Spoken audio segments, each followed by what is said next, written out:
Yeah. Hey everyone, welcome back to another movie review on this channel. A little late on this one, but I knew I had to get on here and talk about The Bikeriders, written and directed by Jeff Nichols, starring Jodie Comer, Austin Butler, Tom Hardy, Michael Shannon, Mike Feist, Norman Reedus, and so many others. And this follows the fictitious motorcycle gang, the Vandals MC, and follows them and their antics throughout the late 1960s through the early 1970s. Now, almost immediately, I have to say that Jeff Nichols is a filmmaker I very much respect and love a couple of his films. I thought Mud with Matthew McConaughey and Ty Sheridan was pretty great. And I also loved Loving with Joel Edgerton and Ruth Negga. I really think that Joel Edgerton should have been nominated for Academy Award for Best Actor that year when he was in that film. And he's got so many other great works as well, or films I really enjoy at the very least, like Take Shelter, which I think also should have won Michael Shannon an Oscar for Best Actor, which he wasn't even nominated for. And I really just appreciate him as a kind of homegrown indie filmmaker that tackles a lot of big ideas in very mundane settings. Now, this one kind of falls within that same vein, but I think almost immediately as the film starts, you certainly kind of get a sense that he's trying to capture a very Scorsese-esque approach to this film and give it a tone like Goodfellas. And it's something you can suss out almost immediately, which, I mean, definitely a great movie to pull from. I mean, it's one of the most influential and best films of all time. But I still have to say, I think as soon as this film starts, you can feel it being a bit derivative, though I think the framing device of it is quite different from Goodfellas, and nowhere near as interesting, mind you. But the thing that's so great about Mike Feist's character, he's trying to put this photo book together of this biker gang, and he kind of interviews a lot of the members. And the person he interviews the most throughout the movie is Kathy, played by Jodie Comer, who sounds like she just stepped off of the set of Fargo and has like the strongest Midwestern accent you will ever hear this side of Frances McDormand. And I think Jodie Comer in that regard absolutely eats. Oh my goodness, this is an amazing performance, especially coming from a British actress. Like, to completely convince me that you are very much this typical idea of a Midwestern wife. It is absolutely amazing what she does. She brings so much depth, emotion, and character work to this film. And I really think she's Oscar worthy. I think we should be talking about Jodie Comer by the end of the year. Probably won't happen just like Last Duel, but I think she's absolutely phenomenal here.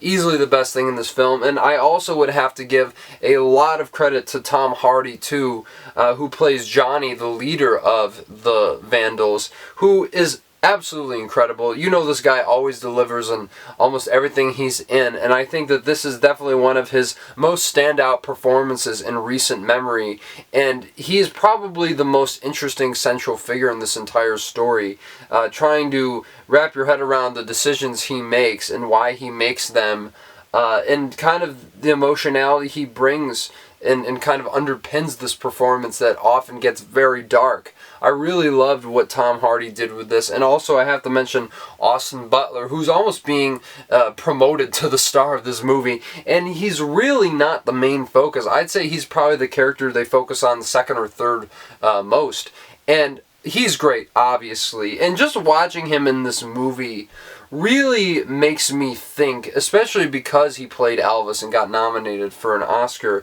for that, and absorbed so much of Elvis's charisma and mannerisms that he presented. I really think that Austin Butler is living out the film career that Elvis always wanted.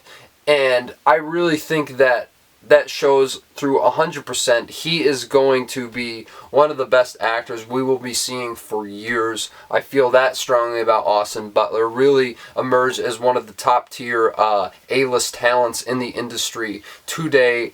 And even though he doesn't emote a whole lot in this film is very much done on purpose, and I really love what he does with the arc of his character. It evolves in very subtle ways that you can't really see on the surface immediately, but is so effective, I think, overall. And definitely hits really, really hard at the end of this narrative. And I think there's so many other great faces that you'll see in here, like the few that I had mentioned. I also thought Damian Harriman was really great. Michael Shannon is absolutely hysterical and really shifts between a great sense of humor and pity, but also pathos within that. Really, really impressive work all around, I think. And also Boyd Holbrook is in this as well, so you really, really got a lot of big names showing up for this film. And I think the real joy of this movie is really watching all these actors playing these characters, coming together, shooting the shit, just kind of hanging out with each other and sharing their philosophies on life. And seeing how certain characters react in different situations really says a lot about who they are at their core, and that kind of stuff I think really makes the movie as watchable as it is. Unfortunately, I feel the narrative has a lot of great ideas, like I said, but the structure doesn't really warrant it to be a more interesting story, because I think the way they cut back and forth in time, unlike Challengers where it's very much indicative of the character's emotion, this feels very much like, okay, we got to get to this part of the story, so we're going to go here, and the structure doesn't really flow all that well. It's an interesting watch, most definitely, but I really don't feel it gels together in the way that some of his most compelling work and the way some of the best Martin Scorsese films do, because yet again you really get that sense he's trying to go for that same vibe, but he doesn't really quite capture it. But what he does capture is the sense of a bygone era and time kind of passing by these guys in a way that perhaps they can't really comprehend at the time or outrun. And I really do love that angle of the film. I just wish it was a bit more engrossing and a little less derivative. But regardless, I'm going to give the Bikeriders a 7 out of 10, a very solid score for this film. Is it the worst Mike Nichols film I've seen? I guess you could say that, but I haven't seen a bad movie from him yet, so I really did enjoy this overall. Had some great humor in it sprinkled throughout as well, but really such a stacked cast and so many great performances, specifically those of Comer and Hardy. But let me know what you thought about the Bikeriders down in the comments below. Did you like the movie? Did you love the movie? Do you agree with my assessment? Do you think I look like a vandal myself? Let me know down in the comments. And of course, smash the like button, subscribe to the channel if you're coming here for the very first time. Definitely a lot to be excited about this week. So many good movies that are on my radar, and just so many big releases coming out all at once. The summer season is really upon us now and has just kicked all the way into high gear. But of course, I will talk about these movies and more in the days and weeks to come. So until then, you have yourselves a good one, and I'll talk to you soon.